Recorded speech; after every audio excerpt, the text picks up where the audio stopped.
Okay, like Mr. Miller said, I'm Brian Cooper. I'm assistant principal at Bear Branch Junior High.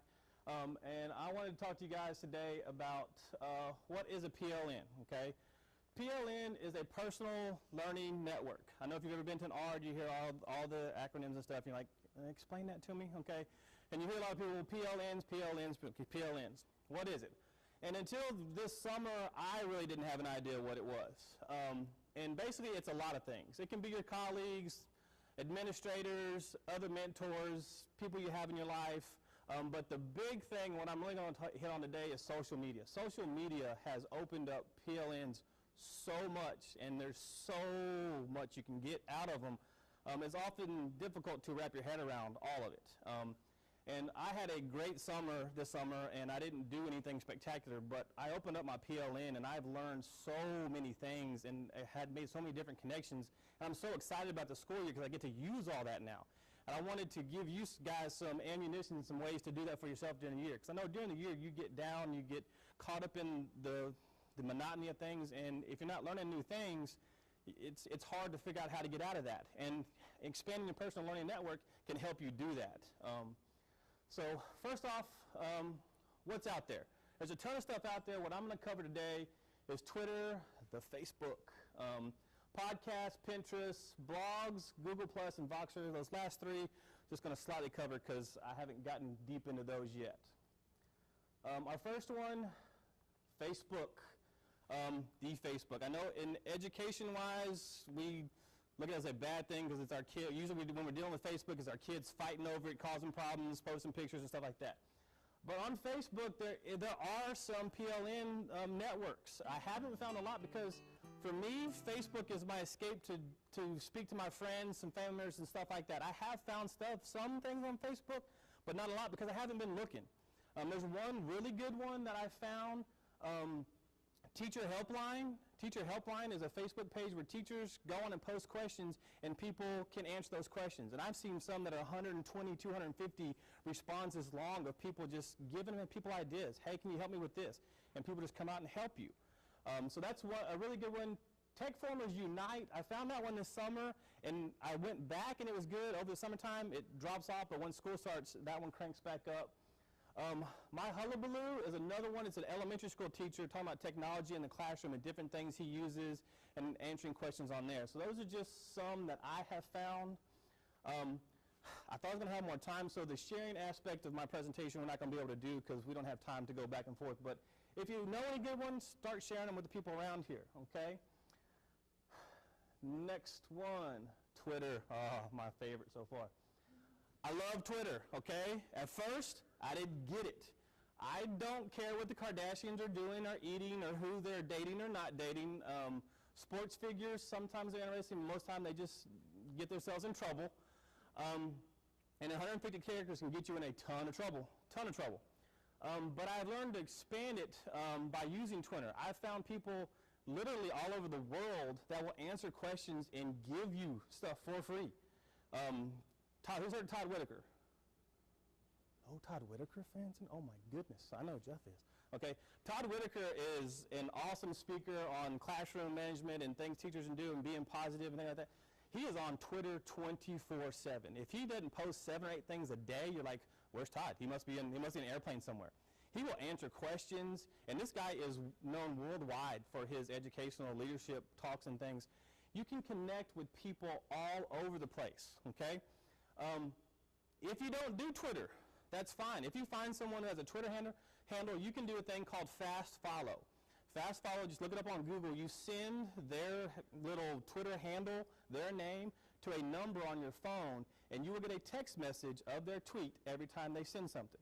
So if you don't do Twitter, you don't like it, don't want to get involved in it, that's fine, but you can still get the information from people by doing fast follow. We're going to use fast follow this year with our parents. We have a Twitter feed for our school, and for the ones that don't do Twitter, don't like that, hey, that's fine. You want a text message? Send it to this number. You'll get our tweets through text message, and we'll meet you halfway there, okay?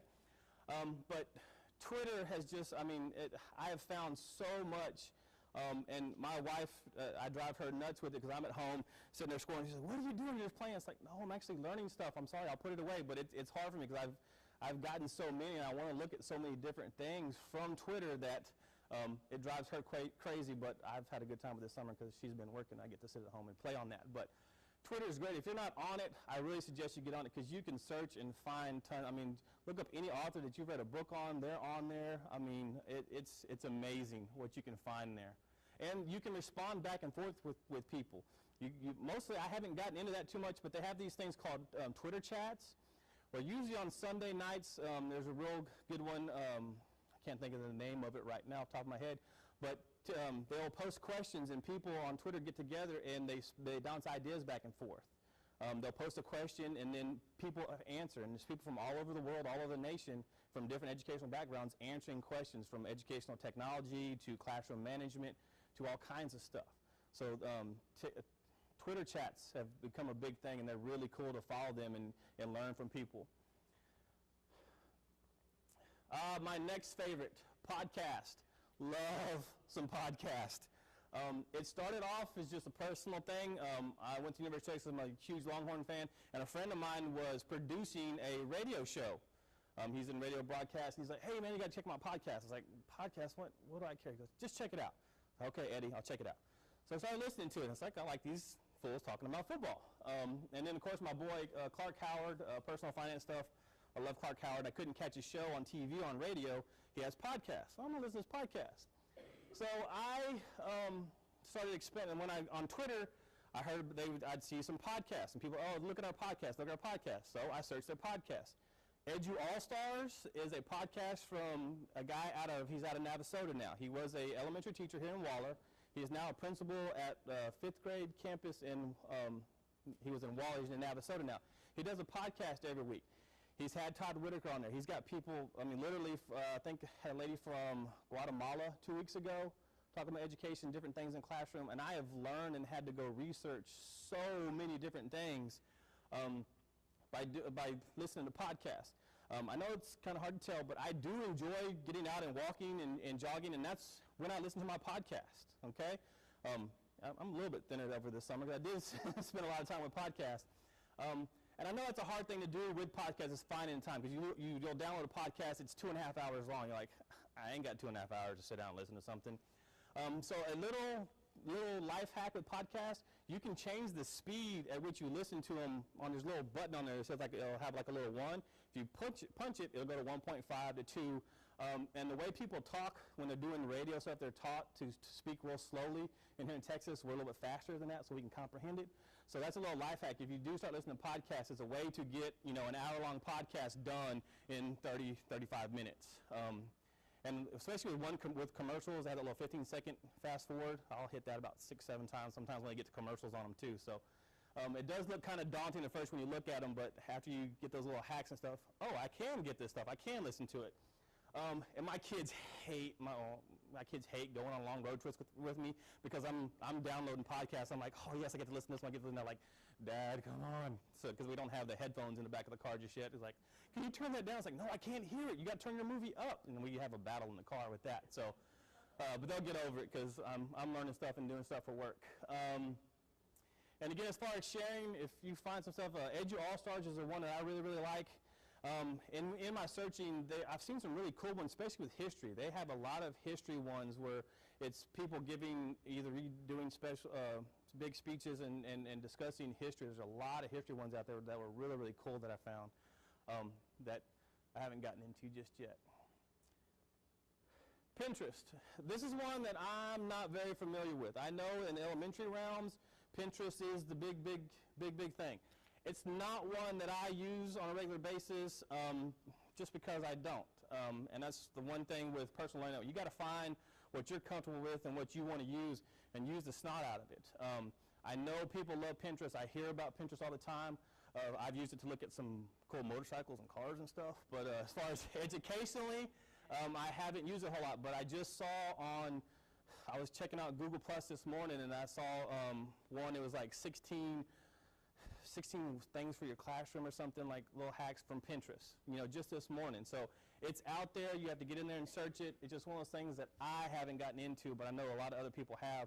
So ask people about Pinterest. It's not my forte just yet. Blogs. Everybody's blogging right now. Kind of deal.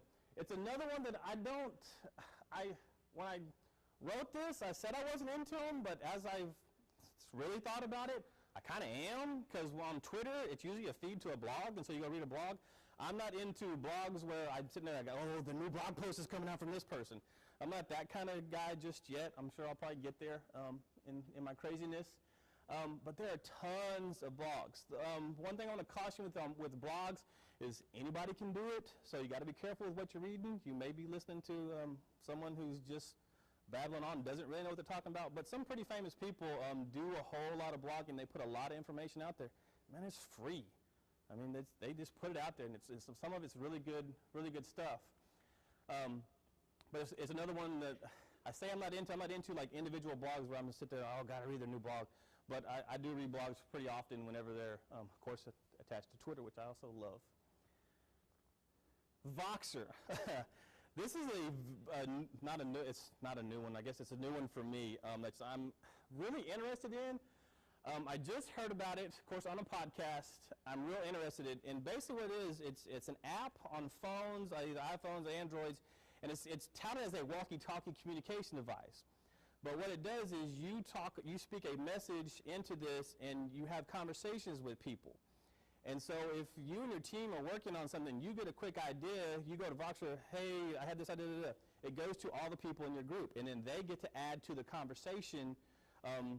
It's just a quick way to communicate with people. And I know through emails and stuff, it's hard to get the gist of how people are saying things sometimes. So I think that's why people are getting excited about Voxer and starting to use it a lot.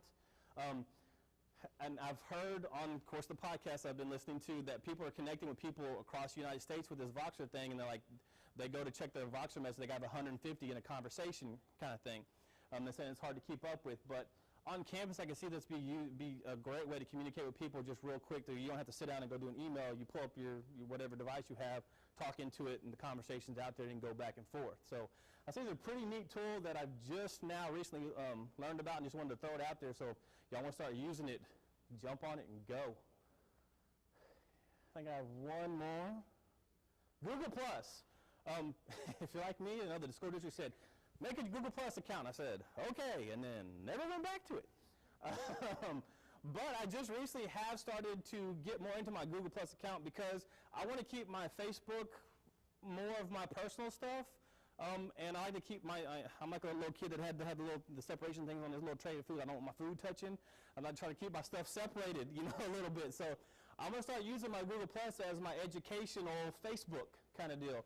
And I have seen some very, very good stuff on Google Plus, and it seems to me more educators are drawn to Google Plus and not and getting more away from Facebook. So Google Plus is something that we all have, because I know we all had to create our little accounts. So it's something you start using to kind of. That's what I'm gonna use to keep my stuff separated. But I've seen a lot of great stuff on there. I think the teacher helpline had a site on there as well. Trying to think, I added about 5 of them this morning when I was looking. There's technology. There's a lot of ones on technology in the classroom with a lot of ideas and stuff. So that is a good resource use that we have here for us, and we've been kind of forced to use it. So let's get something positive out of it, kind of deal. I think I went through a whole lot quicker, but that's kind of I get it. That's a lot. There's a lot out there. This is like everything that's got to kind of be on your radar. My challenge is pick one thing, pick something to try out and get on it, because I've been so excited to come back to school because I've been in professional development, and like the ones I get to pick all summer long kind of deal, and it helps me stay positive and gets me going on new things. Hey, who's heard of augmented reality? New big thing I heard about the other day. I downloaded an app, and within 5 minutes I'm doing some cool stuff, and I'm like, oh, I'm gonna have some fun with this year, try to get some teachers to use it. So it's good. I've had a lot of positive experiences, and I hope you can use it this year to improve things in your classroom, or just improve things for you. It's kind of my thing that I go to when I start feeling bad or something. I'm gonna go research something. So thank y'all for coming, and that's it.